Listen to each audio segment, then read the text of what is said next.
Here is my second video on finding the confidence interval for two sample means. And as you can see, I still have my data from my science and engineering majors versus my business majors, again, completely made up.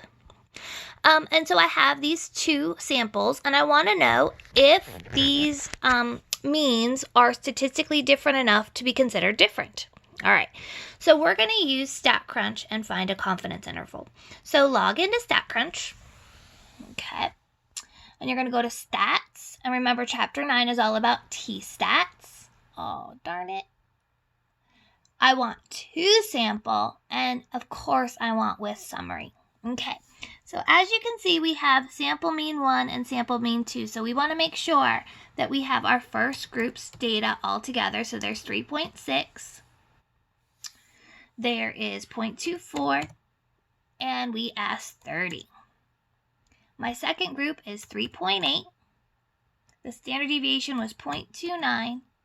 And I asked 25 people. Okay, so we would just want to double check that we didn't mix up the data. Okay, so one group sample 1, one group sample 2. By the way, you can flip-flop them and rename the groups, but you want to keep the three pieces of information together. Okay. In just a little bit, we are going to practice doing a hypothesis test, but right now we're doing confidence interval. Okay, now you'll notice it says confidence interval for mu1 minus mu2. So we're again looking at the difference in the means.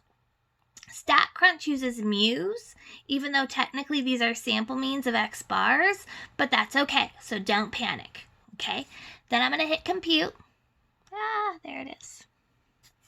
And there is my lower limit and upper limit. Okay, we're going to round it to just two places, so it looks like it'd be negative 0.35 and negative 0.05.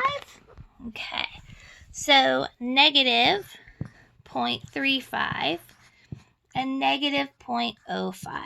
All right, so there is my 95% confidence interval. Boom. Okay, that's my confidence interval. Now we want to interpret it. I went negative to negative, so that means that I did not capture 0. So we would say we are 95% confident the two sample means are different. Okay, now you may notice that I did not write anything about that we failed to capture 0. If I asked to explain why we can make this, then I would want to say that we did not capture 0. Okay, but if it's not asking to explain and just asking to interpret, this is how we interpret it. If you're nervous, you can always just put, we are 95% confident that two sample means are different since we did not capture 0. I mean, you could add that to the end if that feels better.